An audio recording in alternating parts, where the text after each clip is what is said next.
human highlight film. Let's go, Dominique. Dominique on the fly, in the sky, knocked it in. Baseline drive, Dominique. Oh my goodness! Did you see Dominique Wilkins got his nickname long before arriving in Atlanta. The high-flying Hawk heard it first in North Carolina at the age of 17. Couldn't understand how I was scoring these points. I was this skinny kid, 180 pounds, and slip and slide through people. So they had to roll the film back to keep seeing what I was doing, and they still couldn't figure it out. So that's how I got the name. In 1979, Dominique was the main attraction in Little Washington, leading the team to back-to-back titles, 2 undefeated seasons.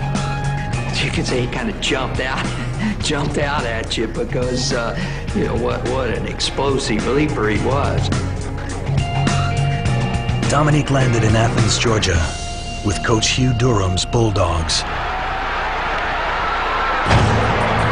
The day that he signed to go to University of Georgia, we all left Little Washington.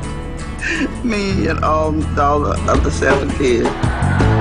We'd wear the red Georgia Bulldog from head to toe, and I'd be cheering and everything, and that was great. Coach Durham had recruited a Fab Four freshman class. Terry Fair, Lamar Hurd, Derek Floyd, and Dominique.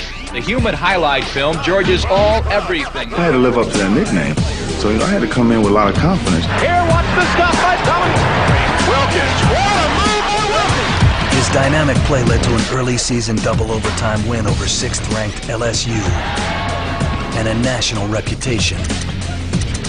We constantly had reporters in and out of the room. Everybody wanting to see him, meet him, get an autograph and things like that. Wilkins picks it off. He'll go under wide open stuff. The young Dogs won 9 of their first 12 games, but the Cinderella run would end in Alabama. My knee went one way, my foot stayed there. Wasn't anything other than just probably physical play inside. I thought that my career was over, actually, because, you see your knee swell up in seconds. You're like, oh, it's done. A severe strain would sideline him for 6 weeks. With Dominique on the bench, the Dogs were done. We leaned heavily on Dominique. When Dominique wasn't there, we lost too many close games. Back on campus, Dominique met a man with an eye on his future. Jack found a way to meet players. That wasn't hard to do. Jack Manton was an attorney who believed the human highlight film was bound for a profitable run. He would take care of certain players for a while, buy clothes for you, stuff like that, help your family. You see your mother's been on welfare, you got 8 brothers and sisters. I mean, it's really a no-brainer for a young kid. It was also a violation of NCAA rules.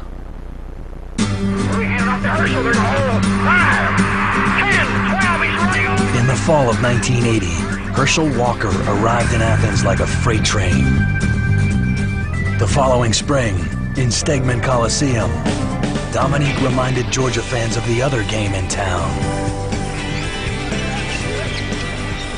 We had the football players interested in coming to watch us now rather than us just going to watch them. Watch the stop by Dominique. Dominique averaged more than 20 points a game, but it was the way he scored, like a live wire. It seems strange that a ball player your caliber would go down to Georgia that didn't have tradition. They're known for football. Right, that's true. I just wanted to go to a school to help build a tradition. Dominique led the Dogs to 19 wins and a spot in the National Invitational Tournament. He considered turning pro after only 1 complete college season, a surprising move for the times. I basically said, hey, the money is there. You can just take it whenever you get ready. I said, Mom, what should I do? You getting food stamps, you on welfare, I don't like it. I said, well, tell you what you do. I know I need your help, but you go in the room and you say a prayer. And when you come out, the decision that you make, that's what you do. Mentally, I just wasn't ready. Dominique would have one more run in Athens before a starring role on the grandest stage of all. But his dog days would come back to haunt him. I don't understand, what Jack wanted out of me. It ain't like he needed the money. He got his money right off my contract, so. Money would be the least of his worries. The newspaper, half the things they put in there was lies. They didn't need to make up stories because it was all true.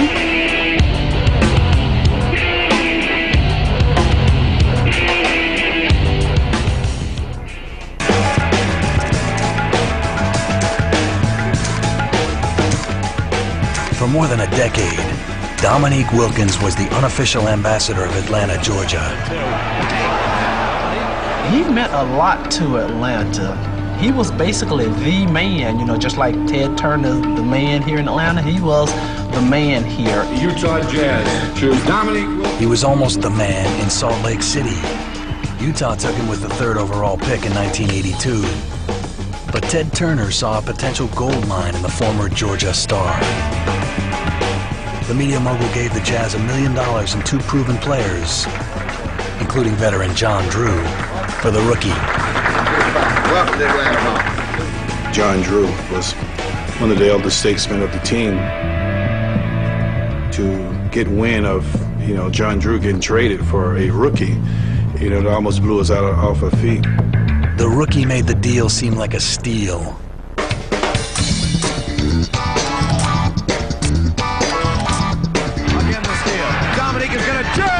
He'd wear himself out sometimes before the game started, just trying to put a show on for the people who had come to watch him play. You get the fans into the game, and it even makes you feel better. And that's the way I like to play. I like to try to get the people around me going. It was a song came out called Freakazoid. He was out dunking and freaking and everything, so we started calling him Freakazoid. Oh, my God. The thing is, it was a thrill. It was something when you come and leave, you can't believe. Even though you're there, you just can't believe it. Dominique Wilkins. He was riding around in one of his cars one day. Saw a couple of kids out playing basketball in the driveway. Georgia said, let's stop and play basketball. Let's blow their minds, right? We get out, the kids' eyes light up. But that's just the type of things he would do. I mean, we would try to bring joy to everybody that he was around. By 1984, Dominique was the Hawks' leading scorer. He bought his mother a house and showered his little brothers and sisters with his newfound wealth. Dominique was able to do things and make me happy. It wasn't anything that I wanted that he wouldn't get for me. Anywhere I wanted to go, he wouldn't send me. And he wouldn't just send me, he'd send me and 2 of my friends.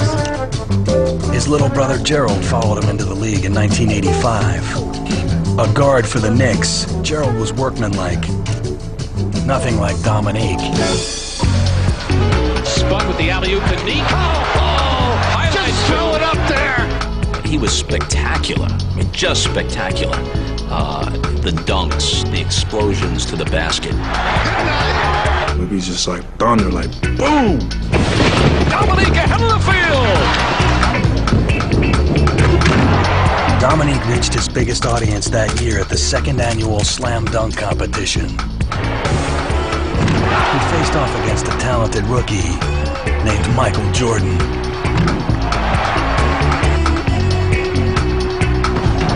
Dominique took the individual trophy, but he wanted a championship.